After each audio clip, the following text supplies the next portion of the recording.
ప్రజాస్వామ్యంగా శాంతియుతంగా మీరు సమ్మెలు చేయలేకపోతే లేదా ఇటువంటి యాక్టివిటీ చేయలేకపోతే అది ఎట్లు దారితీస్తుందో మనకు తెలియదు.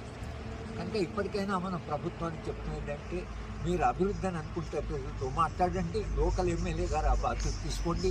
ప్రజలు వద్దంటే మాత్రము ఈ మొత్తము కాంట్రాక్టర్కి ఇచ్చారు, కాంట్రాక్టర్ లాభాలు అసలు ఈ దేశ అభివృద్ధి కాదు. కనుక కాంట్రాక్టర్కైనా లోకల్ వాళ్ళ ఎమ్మెల్యేకైనా చెప్తుంది ఏంటంటే, ఇది మీరు దయచేసి దీన్ని ఆపండి, దీన్ని పునఃసమీక్షించి ఈ ప్రాజెక్టు ప్రజలు వద్దంటే మీరు తీసుకోండి. ప్రజలు వద్దన్న ఏ అభివృద్ధిని కూడా మనము ప్రోత్సహించకూడదు. కనుక మేము డిమాండ్ చేస్తున్నది ఏమిటంటే, ముందు వాళ్ళని రిలే హంగర్ స్ట్రైక్ చేయనివ్వండి, ఫస్ట్ వాళ్ళ హక్కు అది. రెండవది లోకల్ ఎమ్మెల్యే లోకల్ ప్రతినిధులు వెళ్ళి మాట్లాడండి, ప్రజలను ఒప్పించండి, లేదా ప్రాజెక్టుని తీసుకోండి. ఇది మేము డిమాండ్ చేస్తున్నాము. ఈ బలప్రయోగము ఇక్కడ ఆపడము, మమ్మల్ని అక్కడ పొందుకోవడము ఇది ప్రజాస్వామ్య వ్యవస్థలో మంచిది కాదు.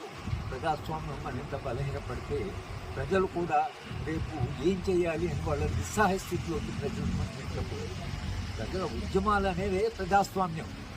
ప్రజలకు రాజ్యాంగంలో ఇచ్చినటువంటి హక్కు ఏదైతుందో ఇది మాకు వద్దని చెప్పే హక్కు ప్రజలకు ఉంటుంది. మీరు అది వినాలి. కానీ బలప్రయోగం ద్వారా మనం ఆపుతామనేది ఇది అప్రజాస్వామ్యము, కాన్స్టిట్యూషన్, అది రాజ్యాంగబద్ధం కాదని మేము బలంగా ఫీల్ అవుతున్నాం. ప్రభుత్వం నుంచి మనం డిమాండ్ చేసిందంటే ఇప్పటికైతే దాన్ని ఆపండి. మొత్తం మంచి కాబట్టి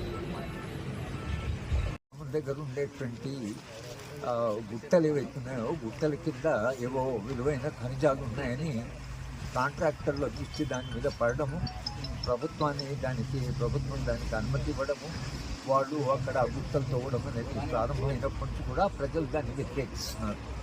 ఆ గుట్టలు పోతే, ఆ గుట్టలు విధ్వంసం అయితే మొత్తంగా ఆ ప్రాంతమంతా విధ్వంసం అవుతుంది. తర్వాత పర్యావరణం దెబ్బతింటుంది.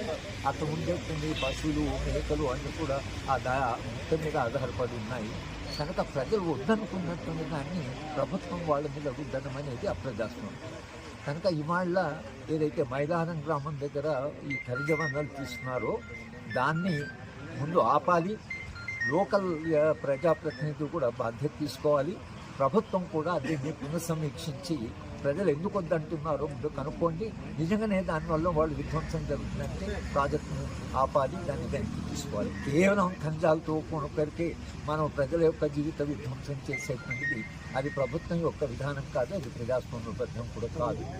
కనుక మైలారం గుట్టలతో ఖనిజాలతో ప్రాజెక్ట్ అవుతుందో అది తక్షణమే ప్రభుత్వం పునఃసమీక్షించాలి.